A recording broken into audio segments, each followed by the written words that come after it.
How would you know what your kinks are? And this is a really fun question because this is a lot of self-discovery. Some of us know because we've really started to listen to our bodies. We've listened to what we like in adult content.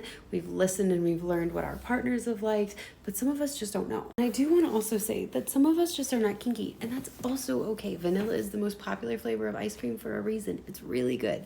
So just because there are kinks in this world, don't feel pressured to have to be a kinky person if that doesn't feel true to you. And just because you're not into like mummification or knife play or CBT, that doesn't mean that you're not a kinky person, right? So just because there are some of these really extreme kinks, it doesn't mean that you have to be into these really extreme kinks to be kinky. So what I would say is the first step is start to really lean inward and start asking yourself, what are some things that I have been curious about? When I self-pleasure, what are some things that I do? Like, do I squeeze myself down there and I find pleasure in that? Do I really hold off? Do I hold my breath? Do I find that if I put things in my bottom, that does stuff to me? Do I smack myself?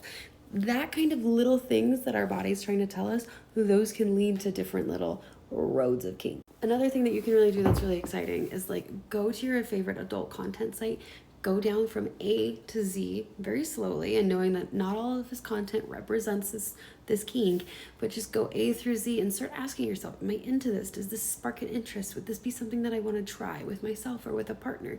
And take notes of that. And also ask, like, do you have an attraction to certain things? Whether you find yourself attracted to like pantyhose or latex or leather or medical supplies, like all of those little things can also lead to fetishes. And when it comes to an interest of exploring like things like power play, like figuring out what your roles in BDSM might be. So going to BDSMtest.com and answering those questions and seeing if you're a top, a bottom, a dom or sub, a bunny or a rigger, a brat or a tamer. Are you into age play? And if you don't know what any of those terms mean, it's a really good chance to look it up and see if any of that sparks your interest.